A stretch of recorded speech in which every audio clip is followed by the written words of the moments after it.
everybody. I think it's been like a whole week. I did my last video on Monday when I was like throwing in the towel, and I think I left off with what I was doing, selling the equipment and stuff, because I'm pretty sure it was that same day. Um, it was like a miracle. I did my video, I left. I told you that I was I was done with the deli. There was nothing I could do. I was just going to sell off the equipment. You know, it's worth about 15 grand all said and done. Pay the landlord what he owed, like 4 or 5,000, and leave.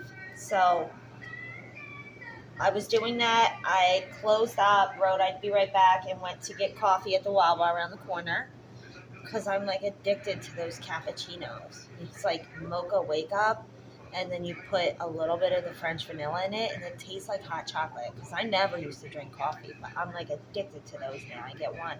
Actually, I didn't finish one, but they're super good. Anyway, so I go to Wawa and I come back, and I'm friends with the crossing guards out there.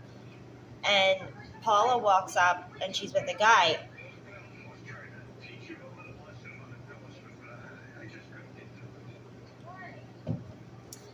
And it's like a nice Italian-looking guy, and she's like, confused me at first. I thought it was like somebody hunting me down for Don's money or something bad else was about to come, and she's like, he needs to talk to you, and I'm just like, you know, why? So then he comes in, and he's like, I'm interested in the business. I've been looking at this place for years, and I want in. And he's like, what is it gonna take? And I'm like, I was confused because I put up a post ad looking for a partner last week. I think I mentioned that after Muhammad was just bad news and screwed me over, and I applied for the loans and the grants real quick, and I put up the ad. So for a minute I was confused, and I was like, well, are you responding from the ad, or is this just like a walk-in? And he's just like, no, I noticed some of the signs were different. It wasn't open, and that's this and that. And I was like, well, it's not going to take much. I mean, I'm out. You know, I explained what happened, and I was like, you can just call the landlord. I'll give him, you know, the number, and, excuse me, you can figure it out. And he was explaining that he had a food truck before, and he has his own brand. It's called Tacos, like to go, and it was tacos and Mexican food, and then like different things that he's growing, some kind of micro thing that's like broccoli, but it's like all the nutrients and everything's in this tiny little thing. And he was really nice and really good, and he's like, well, I want to do it with you then. And I was like, okay. So he's like, we can do like the American side of it, you know, bring that stuff in, and then keep your stuff, the deli, the steaks, the grill, and then keep the market and everything, and do the same thing I was saying, like low-key Wawa type of thing. And then he can grow that stuff too, because this is a big space. You can do a lot of things. So he was really super excited, and I had no bad vibes from him at all. You know, with Muhammad and stuff, it was bad vibes, my instincts, but it was like I was stuck, and I had to do it. It was like, you know, a little or nothing, and I didn't want to leave the deli or lose the deli. So his name's Tony, and he's like, no, I want to do it with you. This will be so cool, and we could even put the food truck outside. And he's like, I'm going to call, I had 2 other workers and stuff. They're honest, they're good. They were with me a long time, so I'm going to get the band back together. And I was just like, wow. So he left, and then Paula was saying that while they were waiting for me, because he was looking for me, and she's like, I think she just went somewhere. She'll be right back, because they weren't out there when I left. She was like, well, he was telling me he wanted to do something. Are you going to do? And I was like, yeah. And I was like, it's like a miracle that he walked in the door. It was like last minute selling everything. I had sold the prep table the day before, but he was like, he has one. And I was just like, what luck, you know? So he's really cool. We're going to sit down and talk about that. His girlfriend does like something with security, so she can like redo all the security cameras and have that set up real good. And because I explained, like, I was like, there's a little bit of theft problem, you know, you got to watch the kids. But he's saying the same thing that I was saying. It's because they're used to it, because that's what was being allowed, you know, Don sitting in the chair and not really caring, getting up to see over the counter and watching them. So, you know, and that is it. Once I've been standing out there watching them, they're not really doing it anymore because they know. So, I mean, yeah. So there's that. We might just change, we're going to change the name, which I always was going to do. The only thing is I did want our names on it. I wanted my name on it. So I'm like wondering if we need to like Tugos with Tony and Dana or something like that, because that's the only thing I really even wanted, you know. I was like, I don't need much money, I don't need much pay, like I desperately just wanted to be a part of it if I was going to stay and open and continue the place, because you know, everybody knows me too, so it's like they think of me, they think of Don too, so that will stay open. I mean, they think of me in a good way. Everybody knows that I was the good part that kept Don human and good, you know? So everybody knows that I'm like the opposite and the good one. So I really feel that I can trust him. And we're getting it all sorted out. We're going to meet tomorrow and talk some more. He called and talked to the landlord. He settled all that. And then we're going to do the partnership. Like, everything that Muhammad was trying to be sneaky about, this guy, like, was upfront about and brought it up before I even mentioned things. Like, the partnerships, the profits, splitting things, this and that. Here comes my baby back. Aren't you having fun with your friend right there? So there's that, and today is Saturday, so we've been sorting things out all week and getting that done. I'm still running around with my mother. I mean, every day's a new thing. I had to go to the Helen Graham Center because they're claiming that Don was never there, never had cancer treatment, so the lawyers can't get his records for the Camp Lejeune lawsuit that he had, that Teresa's in charge of, his oldest daughter, because he signed something in the hospital.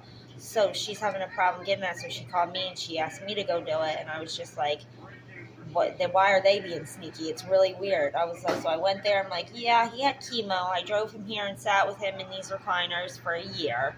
So then it was like, okay, look, again, we'll get all the records. And then they were saying there was no applicable records. And I was like, how is that possible? He was diagnosed with the cancers here, had the treatment, the radiation, it's all relevant. I don't understand what that meant. So now we're going to look through those papers because it seems like they were trying to hide something. Maybe they did something wrong too. Who knows? You always got to check stuff. So there's that. And then we did that Thursday, I think, and that took all day. You think everywhere you go, you think you just are going to be able to run in, say what you want, and this, and that. No, it takes all day. And then I got to write back to Social Security because it's a whole legal situation with the kids. I'm not sure, but they're like legally, I think the other two checks are supposed to come to me because of their Don's kids, and they would be getting their caretaker's disability if something were to happen to them. So I don't think they can get both at the same time. I'm not sure. I mean, it's for them. It definitely is. So even if it did come to me, I wouldn't touch it. I would put it away for college and stuff like that. But I think that those checks are supposed to come. I'm still waiting to hear from VA. And then I got court papers on my door a couple days ago. The landlord wants possession of real property, and it's for the $1,100, which was the rent. And I have the rent, and I have the back rent, and I have next rent, and I can continue to pay the rent. But I want a lease. I don't want to give him, it's literally all that I have then in the bank.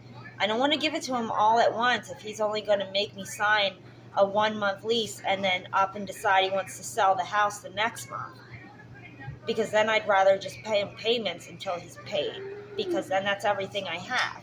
So that's what I want. And the house needs a lot of work. Now the roof's caving in. I think I told you that. It was raining in the living room. So there's a lot to be done with that house, which is why I wanted to buy it last year and flip it. I redid the whole house in my mind on paper, added a lot of value, second bathroom, real bedroom, so it's legally a 2-bedroom house with closets. Right now it's only 1 bedroom.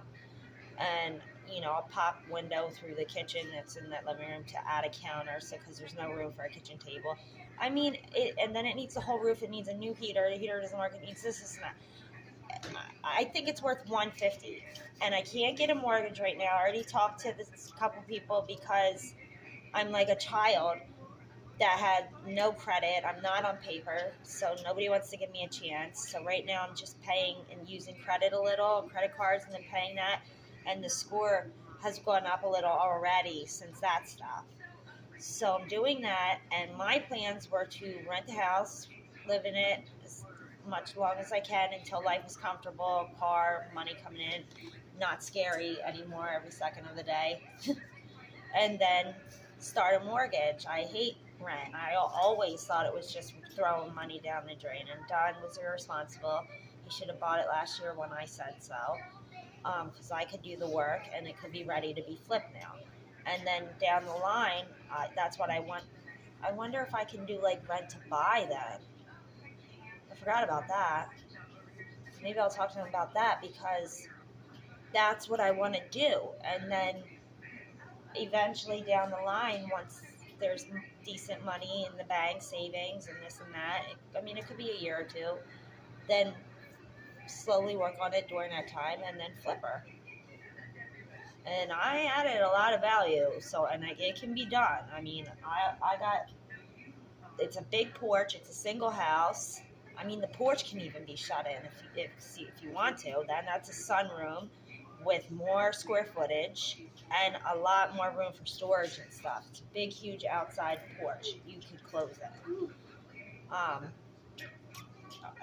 could add a bathroom in the back. It wouldn't be big, but it would be a powder room, which it's a toilet and a sink. Bada bing, bada boom. You do it nice, you do it right, and you find the stuff cheap. But that takes a little bit of time, but I know how to do that, and I'm good at that. So, but nobody ever gave me a chance. Anyway, so that's my plan. That was my plans with the house. I'm going to see now if he'll do a whole rent to buy thing. I forgot about that. And then I'm going to talk to Tony tomorrow and iron this all out, what the partnership's going to be, and see what this is. And I think it's a really good idea. It's a lot of it's a different variety, and then it's a lot diverse, and the neighborhood is going that way and stuff. It's changing, and I think it's really good. It's something different as well. And then the food truck, even if you can't put it out there, you can still put it in the parking lot back there. So either way, you win with that, different revenues. So this is a really good idea. And I don't have a single bad feeling. Usually I have a bad feeling about this or that. So far at this point, no bad feelings. This guy's honest, old school. I trust him. So this is good. And I'm not naive. It's not like I go trusting everybody. It's just I'll trust some parts of the situation, but I'll have bad instincts or feelings, even about Jane and stuff like that. But, I ignored it. And I try to give people a chance, and then this and that. I don't have any of that with this guy. It was like a miracle he walked through that door. So that's where we're at now. Maybe things are starting to look up. I'm trying to think if there was anything else.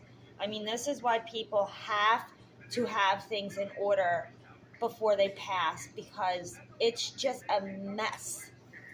It's just a mess. If you wanted some kind of service or this and that, it's you got to have that prepared, or it's just going to be too hard. And then you just have to wait. You have to wait for death certificates. You have to wait for this. And then it takes hours, and then each little thing takes all day. And if you have kids and husbands and this and that, and houses and jobs, there is no time. Like, if I had a real job right now, where would I be taking off all this time to go get this stuff done? I'd be losing money or my job, or it just wouldn't be getting done. It would be taking twice as long. These things have to be in order. It's like a huge warning. I still only have the one check coming in. I've just been not touching anything and using the food here, stuff like that. So I still do need help personally. Uh, like I said, I have about $3,000 in the bank right now, and that's everything I owe. Easter's coming up, this and that. Pinky still has that lump. I don't know what to do with that. So thank you for watching. I really appreciate all the support and advice. And if you could share my GoFundMe page, that would be great. That helped when a couple people donated. That did help. Because we, it's not, I mean, there's a lot of hard times at different points of the month, and I don't know, but maybe things are looking up with the partner here, and I really hope so. He doesn't plan on changing the counters like Muhammad did. I think that's something we should do eventually, but I guess Muhammad was planning to shut everything down for a while and do that, and it would take longer, because that's why he was acting like, well, you're going to have to get another job, because who's going to pay the bills, and who's not, and it's like his whole demeanor changed. Still haven't heard from him. Neither has the landlord. So it's just like, that was rude to even not be like, well, I don't want to do this anymore if that's what he's at or whatever, and then say that to somebody. What, you just don't leave people hanging. So it's like, I was just done anyway when he said the partner, and the first time I spoke up, he got nasty, and then hasn't responded to anybody since. That's not nice. He was supposed to be like a friend too, a partnership. I mean, a partnership you're going into, it's like a marriage. You got to trust and understand each other, and be comfortable with each other, and have a friendship there, and build a foundation. And that was mean, and it was really unprofessional, and I was just like, oh my God, he hasn't even called the landlord back. It's because the landlord's like, I'll give him his $500 back that he gave me. I can't even get a hold of him. And I'm like, well, this is really bull. Why would he act that way? You know what I mean? So, where'd my super good coffee go? Oh, so, I didn't just cut him out. It's not like I was doing that. I was just not hearing from him, so I was like, done, what are my options? And then dude walked in the door, and I was like, that's an option. So that was pretty cool. And he's much nicer. It's way cooler, more fun. I just think it would have been harder too with Muhammad and his cousin, because his cousin didn't speak any English. He was just like, yeah, hi, smiling, and then repeating words, I would say. And that he was supposed to be with me all day doing stuff, so I don't know how that was going to work. It just wasn't comfortable, but I was stuck, and it was like all or nothing, blah, blah, blah type of thing. So, just share this if you can, because I do want people, I'm really trying to push, because it's like, it's awful. It's awful, awful, awful dealing with somebody passing to begin with. Like, I keep talking about him as if he's here, because I just, if I think about it, I break down, so I can't even think about it. And that means I'm not grieving, which is not good, but I don't have time to break down right now.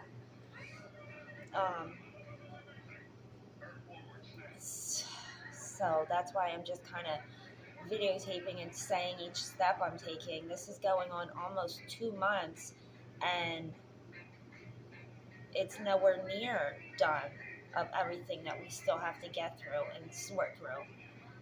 Next, I have to call the lawyer he was using, because, he lied a lot, but we don't know it's true also. And people said he had stocks. He was telling people he had stocks, this lawsuit, this and that, and it's that he owned a house, that he owned properties here and there, and it's like, well, I was with him 18 years, and I can say, yeah, I think it's lies, but also sometimes he did, con somebody into paying for something, but it was all in his name. So he did do stuff like that sometimes. So it's hard to know what there actually is, and I that's way down the list because all the legal stuff has to be done first, and getting money coming in, and figuring out life, rents, work, cars, this and that, and then the baby, her court stuff that I have to get sorted because he did a thing where he had all the custody of her. I guess he went and the papers, like there's a spot where if like the person doesn't respond or come to court, then it's granted. I guess he was getting the mail and he sneakily did that. So that's the first thing I had to do. And I don't even think I mentioned that. I mentioned about how the social services guy's been coming, and he did come a couple days ago. He needed a vaccine. He's trying really hard to close the case. But he did that too. So that was like, what'd you do that for? And I forgot. I didn't know. So it's just like that had to be done, and so that's coming up too. That paper came, and that's in April. It's tough. I'm starting to try and feel a little better during the day, but it's